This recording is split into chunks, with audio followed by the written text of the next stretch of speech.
made it amazing. The flight from Los Angeles to New York turned into a nightmare when little Mason Brooks, son of multimillionaire William Brooks, began crying desperately at 35,000 feet. William, CEO of Brooks Tech Industries, one of Wall Street's largest technology companies, found himself completely helpless in the face of his 3-month-old baby's inconsolable sobs. The flight attendants took turns trying to calm him down.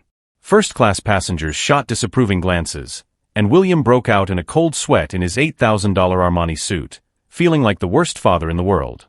After 2.5 hours of uninterrupted crying, when it seemed that nothing could stop the little one's torment, a sweet, melodious voice rose from economy class.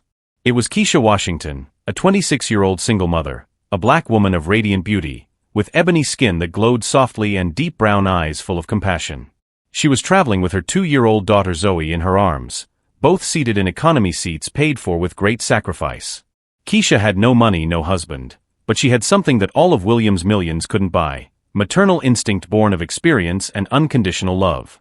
What happened in the next few minutes would change both families' lives forever.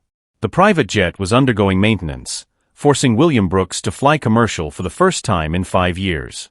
Sitting in first class on Delta Flight 447 with 3-month-old Mason, the 38-year-old multimillionaire already felt out of place. His wife Jennifer, a brilliant lawyer he had met at Stanford, had died during childbirth from complications of preeclampsia, leaving him alone with a newborn who seemed to cry every time he picked him up. Mason had started crying before takeoff from Los Angeles, and now, 40 minutes later, his desperate cries echoed through the cabin like a siren that couldn't be turned off. William had tried everything the expert nannies had taught him: a warm Tommy Tippy bottle, premium Pampers diapers, a MAM pacifier, songs whispered in a trembling voice. Nothing worked. The first-class passengers, businessmen in Brioni suits checking their Rolex Daytonas, showed barely concealed irritation. A blonde woman whispered about people who shouldn't travel with babies if they can't control them. The flight attendants took turns trying to help. Sarah, a 15-year veteran, had tried rocking techniques.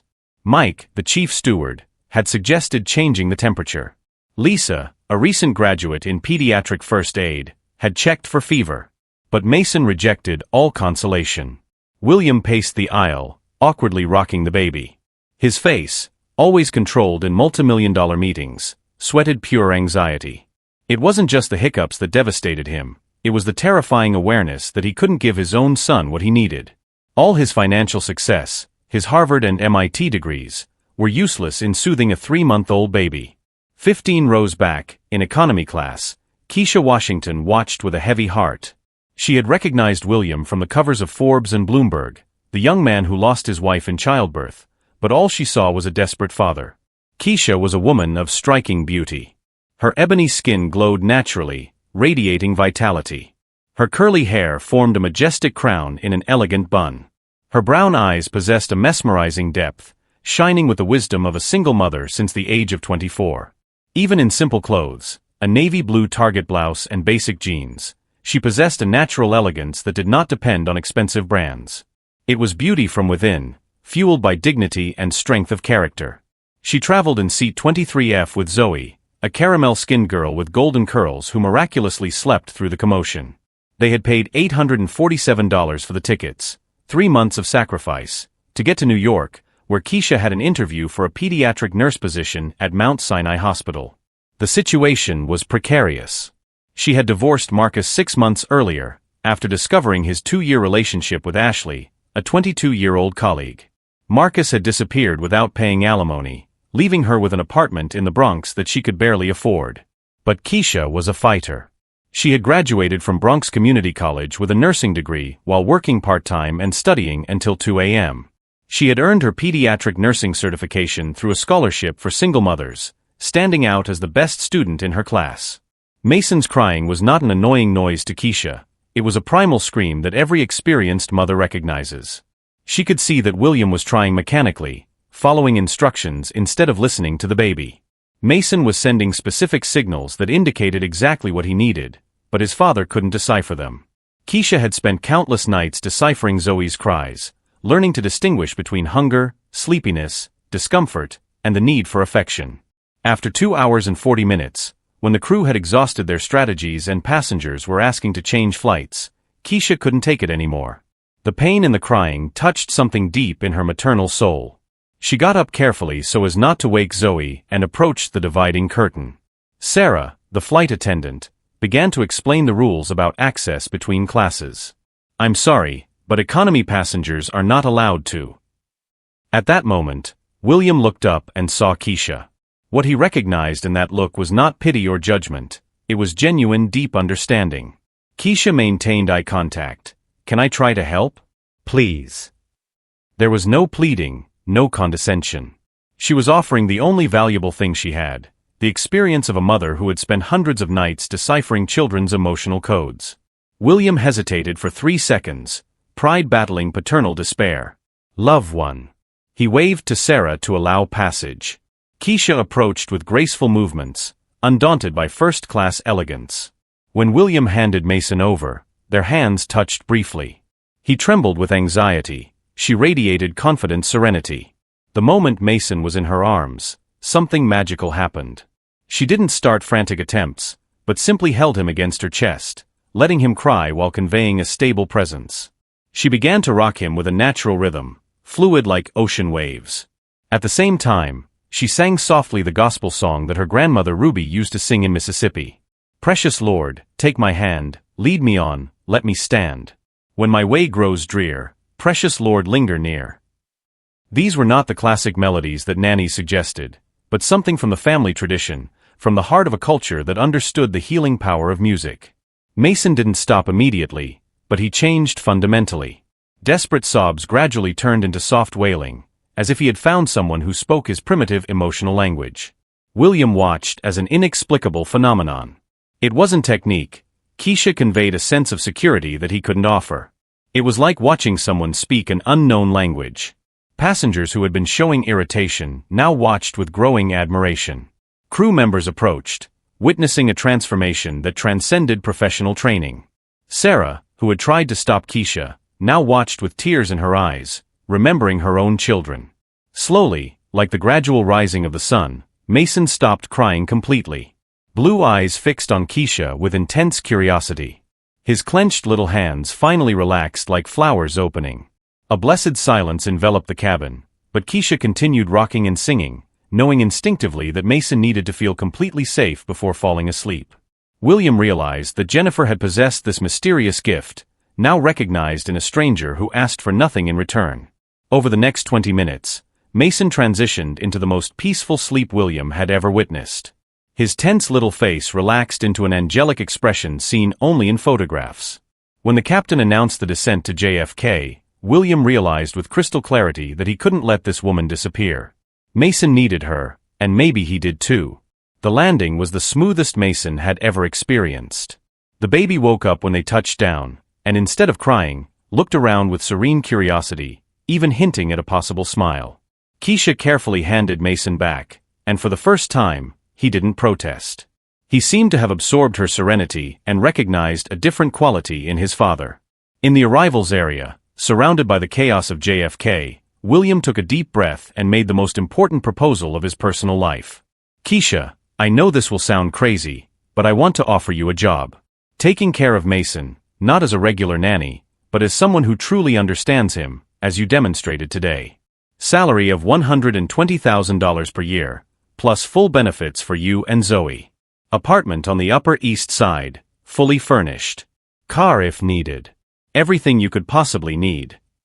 He had observed Keisha with Zoe, an adorable little girl who had looked at Mason with sweet, protective fascination.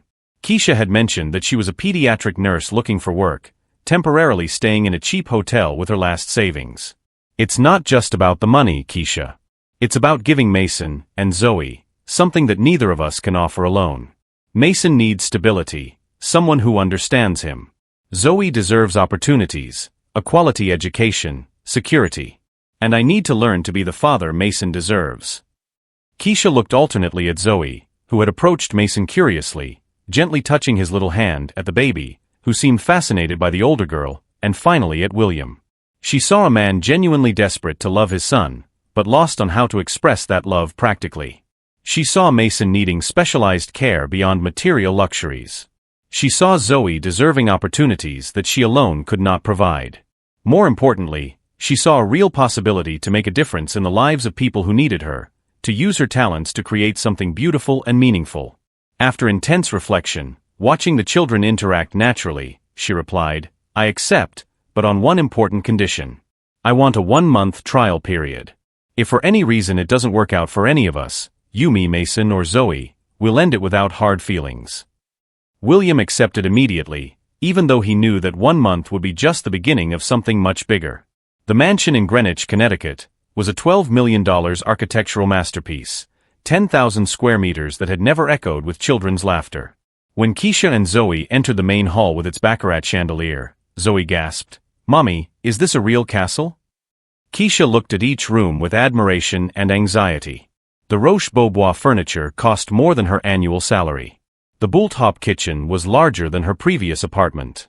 How could a girl from the South Bronx feel at home here? The first few weeks were a delicate adjustment. Mason remained difficult, but with Keisha he showed unprecedented serenity.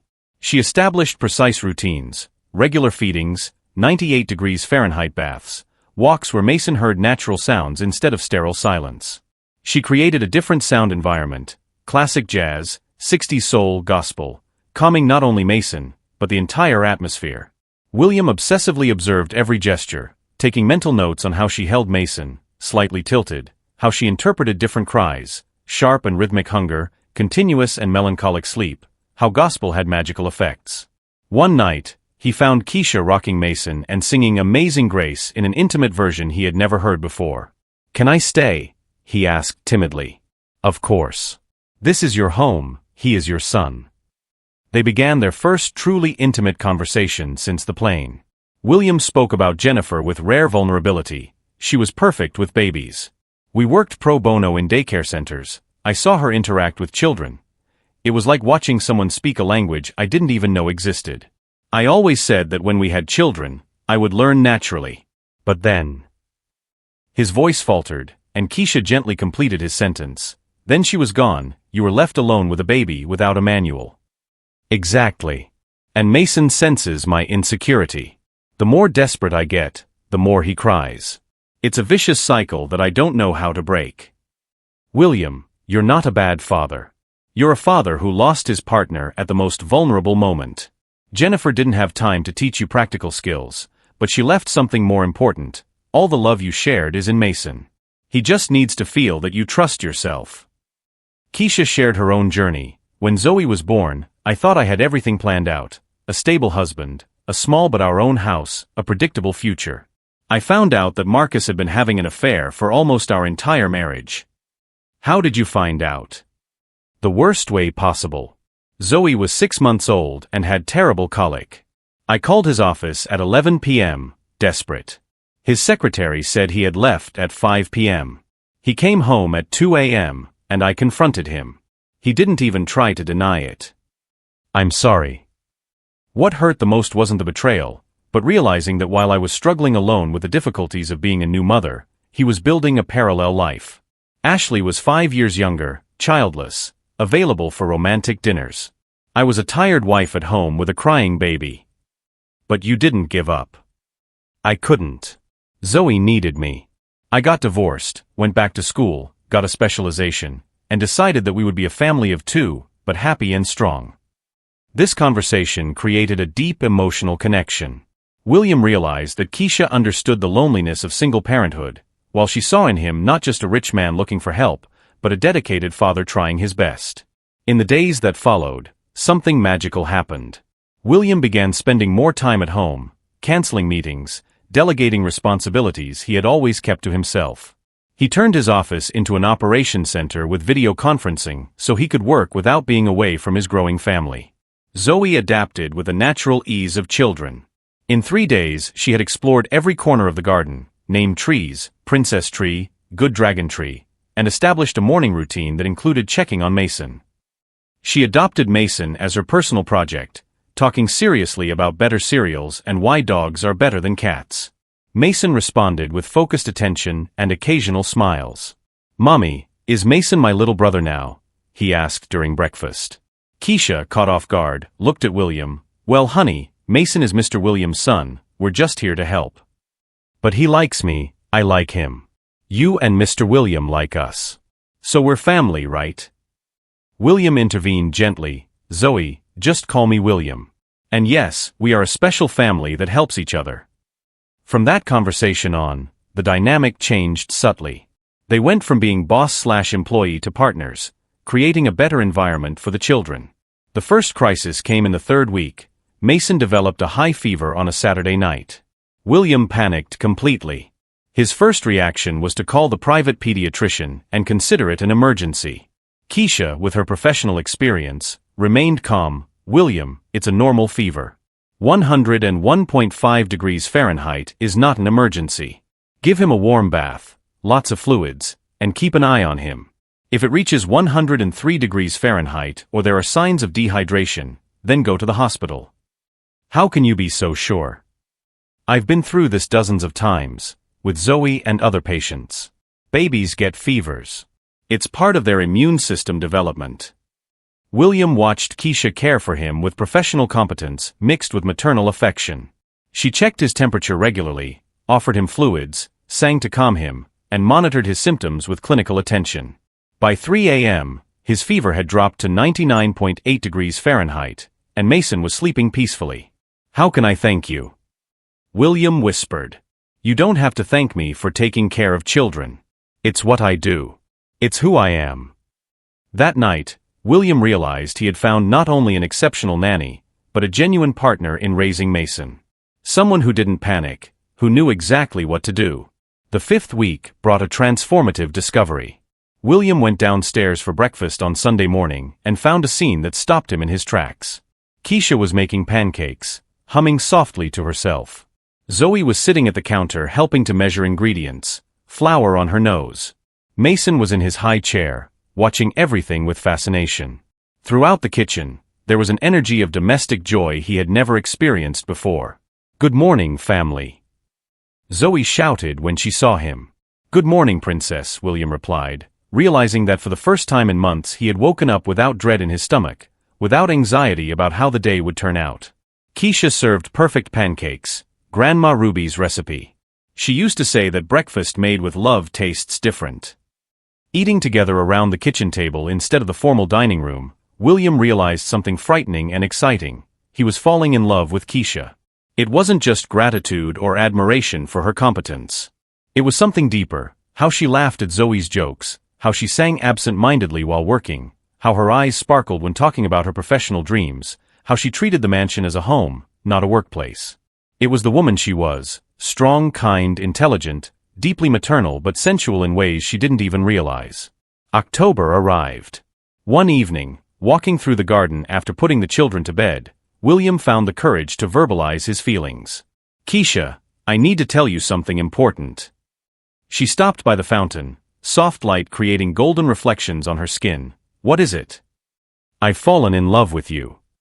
The words came out simple, direct. I don't know when it happened. Maybe on the plane, seeing how you took care of Mason. Maybe watching you turn this house into a home. Maybe realizing how Zoe has blossomed, how Mason smiles when he hears your voice, how I've become a better person around you. Keisha remained silent for a long time. William. I know it's complicated. I know I'm your boss. There are power issues. I know Zoe sees me as a father figure and Mason loves you.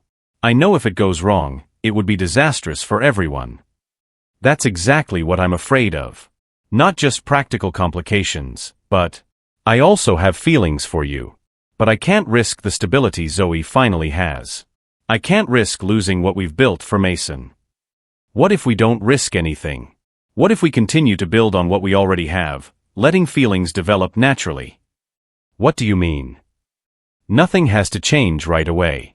You're still the most important person in Mason's life. Zoe still has stability and opportunities. I'm still learning to be a better father. But maybe we can explore what's between us, slowly, always putting the kids first. No pressure? No expectations. No pressure. No expectations. Just possibility. The first kiss happened naturally, under the Connecticut stars, surrounded by the scent of the last roses of autumn. It was sweet and hesitant, full of promise and care. This is going to complicate everything, Keisha whispered. Maybe, But maybe it will make everything more beautiful. The following months were one of careful discovery and gradual growth. William and Keisha developed a partnership that worked simultaneously on multiple levels: professionally, parentally, and romantically. Mason blossomed miraculously. The baby who had cried inconsolably became a serene and curious child. At 8 months, he crawled vigorously, explored every corner of the house, laughed often, and showed a preference for gospel and soft jazz. Zoe became the most protective sister. She took responsibility for Mason's happiness, creating elaborate games to make him laugh, singing when he was restless, explaining important things like the need to eat vegetables. She developed a special relationship with William. He had become her confidant and adventure buddy. They built Lego together, read stories with dramatic voices, and established a tradition of special outings on Saturdays. William was becoming the father he had always dreamed of being. Keisha taught him through behavioral modeling and constant encouragement. "You're a better father than you realize," she said one night, watching him put Mason to bed with growing confidence. "Mason knows he's loved. That's what matters most." On the eve of the first anniversary of their meeting on the plane, William planned a surprise involving the whole family. He hired a photographer to document the special day, creating an album of memories. The day began with breakfast in the garden, the table decorated with flowers that Zoe had helped arrange. Mason was particularly cheerful, babbling important conversations to anyone willing to listen. In the afternoon, while the children napped, William took Keisha for a walk. They arrived at the exact spot of their first kiss when he stopped, holding her hands. "Keisha, a year ago you saved more than a terrible flight. You saved 3 lives, mine, Mason's, and your own, because you found a place where your talents and heart could flourish." She felt a different intensity, a focused energy from the important moments in business. "We've built something beautiful together. Not just a romantic relationship, but a real family. Zoe has a father who adores her, Mason has a mother who understands him, and we have found partners who complete us." William knelt down, removing a blue velvet box. "Keisha Washington, will you marry me? Not just because we're good together, but because I can't imagine a future without waking up every day next to you, raising these children together, building a life based on the love we found when we least expected it." The ring was stunning yet elegant, a diamond solitaire that captured the light like her tears of joy. "Yes," she replied. "Yes, 1,000 times yes." The ceremony took place in the mansion's garden, with 3-year-old Mason and 5-year-old Zoe as the stars of the event.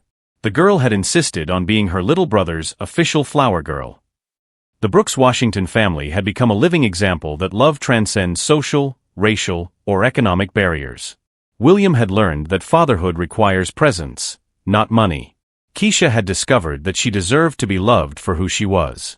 Mason grew up surrounded by unconditional love. Zoe gained the father she had always dreamed of, and together they proved that the most beautiful families are chosen by the heart, not determined by blood. Sometimes miracles come disguised as desperate moments. Sometimes an unknown mother who offers to calm a baby changes 3 lives forever. Sometimes the truest love is born at 35,000 feet, amid tears and lullabies whispered in the silence of an airplane. The family that began with desperate crying became a symphony of love that would echo for generations, proof that when we open our hearts to unexpected possibilities, the universe conspires to create miracles that surpass our wildest imagination.